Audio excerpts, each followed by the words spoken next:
എല്ലാവർക്കും നമസ്കാരം. ഞാൻ ഇന്നിവിടെ സംസാരിക്കാൻ പോകുന്നത് മലയാള സാഹിത്യത്തിൻ്റെ പ്രശസ്തി എന്നതിനെ കുറിച്ചാണ്.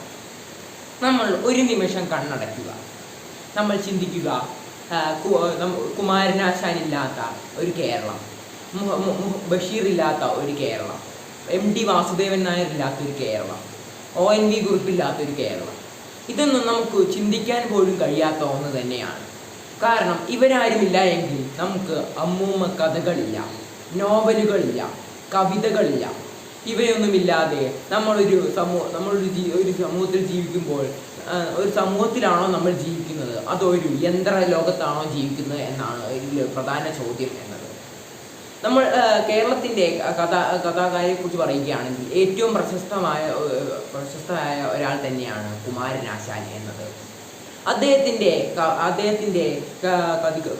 കഥകളിലൂടെയും കവിതകളിലൂടെയും നമ്മുടെ പണ്ടത്തെ കേരളത്തിൽ ഉണ്ടായിരുന്ന മതത്തിൻ്റെയും അതുപോലെ തന്നെ അസമത്വത്തിൻ്റെയും കാര്യങ്ങളെക്കുറിച്ച് വ്യക്തമായി പറഞ്ഞു തരുന്ന ഒരു കാര്യം തന്നെയാണ്.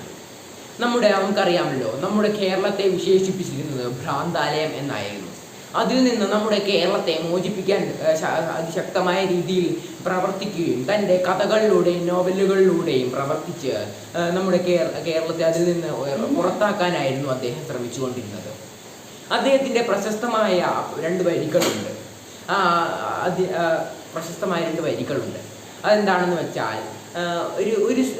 ഒരു കിണറിനരികിൽ ഒരു സ്ത്രീ നിൽക്കുകയായിരുന്നു. അപ്പോൾ കുറേ ബ്രാഹ്മണർ ആ വഴി നടന്നു പോവുകയാണ്. അവിടെ പണ്ടത്തെ ആ നിയമം അനുസരിച്ച് ബ്രാഹ്മണരെ കണ്ടാൽ ആ താഴ്ന്ന ജാതിയിലുള്ള സ്ത്രീ എവിടെയെങ്കിലും പോയി ഒളിച്ചു നിൽക്കണം എന്നായിരുന്നു. എന്നാൽ ആ ബ്രാഹ്മണരിൽ ഒരാൾ ആ സ്ത്രീയോട് കുറച്ച് വെള്ളം ചോദിച്ചു. അപ്പോൾ ആ സ്ത്രീ പറഞ്ഞു, ഞാൻ താഴ്ന്ന ജാതിയിലുള്ള ഒരാളാണ്, എനിക്ക് താങ്കളോട് സംസാരിക്കാനോ അടുത്ത് നിൽക്കാനോ ഒന്ന് ഞാൻ തൊട്ടത് എടുക്കാനോ ഒന്നും പാടില്ല എന്ന്. അപ്പോൾ ബ്രാഹ്മണൻ പറഞ്ഞു, ഞാൻ താങ്കളോട് ജാതിയല്ല ചോദിച്ചത്, എനിക്ക് ദാഹിക്കുന്നത് കൊണ്ട് കുറച്ച് വെള്ളം തരൂ എന്നതാണ് ഞാൻ ചോദിച്ചത്. ഇത്രയും മനോഹരമായ കഥകളും കവിതകളും നമ്മുടെ കേരളത്തിന് വേണ്ടി സംഭാവന ചെയ്ത ഒരു മഹാകവി തന്നെയാണ് നമ്മുടെ കുമാരനാശാൻ എന്നത്. അദ്ദേഹം സാഹിത്യങ്ങളിലൂടെ ഒരു സമൂഹത്തെ എങ്ങനെ മാറ്റാമെന്ന് നമുക്കിതിലൂടെ കാണിച്ചു തന്നു. പിന്നീട് ഉള്ളതാണ് ബഷീർ എന്നത്. അദ്ദേഹത്തിൻ്റെ കഥകൾ നമുക്ക് ചിരി പടർത്തുന്നതാണെങ്കിലും അതിലും പല അർത്ഥങ്ങളും അടങ്ങിയിട്ടുണ്ട്. ഉദാഹരണത്തിന് പാത്തുമ്മയുടെ ആട് എന്ന കഥ തന്നെ എടുത്തു നോക്കുകയാണെങ്കിൽ അതിൽ ആടിൻ്റെ കഥ മാത്രമല്ല പറയുന്നത്, ഒരു കുടുംബത്തിൻ്റെ കഥ, അതുപോലെ തന്നെ സ്നേഹത്തിൻ്റെ കഥ, ഇതെല്ലാം ഉൾക്കൊണ്ടുള്ള ഒരു കഥ തന്നെയാണത്. പിന്നീട് നമ്മൾ നോക്കുകയാണെങ്കിൽ MD വാസുദേവൻ നായർ, പ്രശസ്ത കവിയായ MD വാസുദേവൻ നായർ എന്നാണ്. അദ്ദേഹത്തിൻ്റെ കഥകൾ, നോവലുകളും എന്ന് പറയുന്നത് നമ്മുടെ മനുഷ്യ മനസ്സിൽ എപ്പോഴും ആഴ്ന്നിറങ്ങുന്ന ഒന്ന് തന്നെയാണ്. അതിലെ പ്രശസ്തമായ ഒന്ന് തന്നെയാണ് രണ്ടാം ഊഴം എന്നത്. അതിൽ ഭീമന്റെ കഥയാണ് അതിൽ പറയുന്നത്. അതെങ്ങനെയാണെന്ന് വെച്ചാൽ, അതിൽ അർജുനനാണ് എപ്പോഴും ഒന്നാമത് ഉണ്ടായിരിക്കുക, രണ്ടാമത് ഭീമനും ആയിരിക്കും. പക്ഷേങ്കിൽ കരുത്തിൻ്റെ കാര്യത്തിൽ ഭീമനെ തോൽപ്പിക്കാൻ ആരും ഉണ്ടായിരുന്നില്ല. പക്ഷേങ്കിൽ എന്നാലും ഭീമനെ രണ്ടാമതായിരുന്നു ഉണ്ടായിരുന്നത്. പക്ഷേങ്കിൽ എന്തുകൊണ്ടാണ് അർജുനനെ ഒന്നാമത് വെച്ചതെന്ന് വെച്ചാൽ, അവൻ്റെ ബുദ്ധിയുടെയും അടിസ്ഥാനത്തിലായിരുന്നു അവൻ ഒന്നാമത് വെച്ചത്. ഇങ്ങനെയുള്ള കഥകൾ രചിച്ചിരുന്ന ഒരു പ്രശസ്തമായ കവി തന്നെയായിരുന്നു MD വാസുദേവൻ നായർ എന്നത്. അദ്ദേഹത്തിൻ്റെ നോവലുകൾ എന്ന് പറയുന്നത്, നോവലുകൾ എത്ര കാലം കഴിഞ്ഞാലും പഴഞ്ചനാവാത്ത ഒരു നോവലുകൾ തന്നെയാണ് അദ്ദേഹത്തിൻ്റെ എന്നത്. പിന്നീടുള്ളതാണ് ONV കുറിപ്പ്. അദ്ദേഹത്തിൻ്റെ കഥകളിലൂടെ മനുഷ്യൻ്റെയും പ്രകൃതിയും തമ്മിലുള്ള ബന്ധങ്ങൾ നമ്മളെ ഓർമ്മിപ്പിക്കുന്ന തരത്തിലുള്ള കഥകളാണ് അദ്ദേഹം രചിക്കുന്നത്.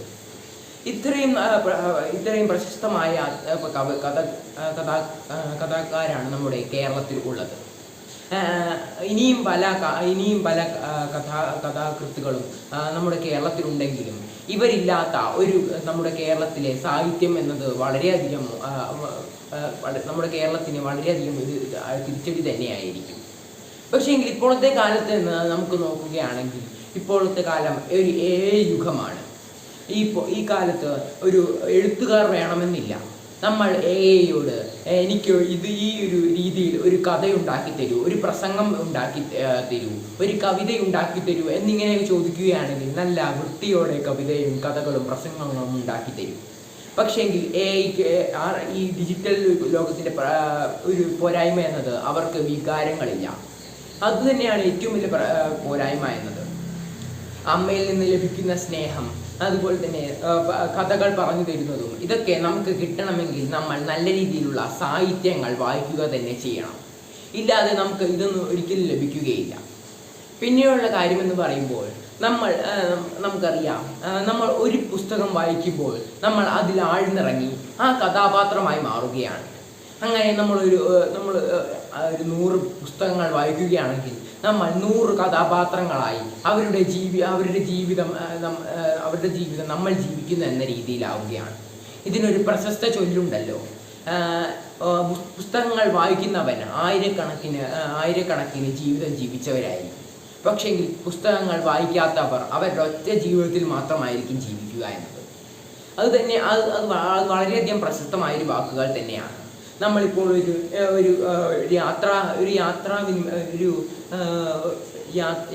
ചെയ്യുന്ന ഒരു നോവൽ വായിക്കുകയാണെങ്കിൽ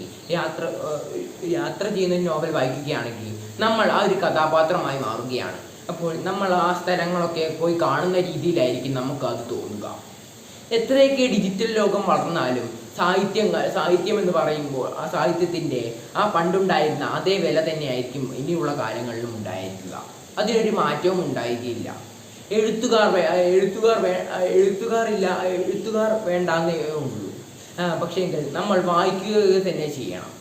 ഇത്രയും കാര്യങ്ങൾ പറഞ്ഞുകൊണ്ട് ഞാൻ എൻ്റെ പ്രസംഗം നിർത്തുന്നു. നന്ദി.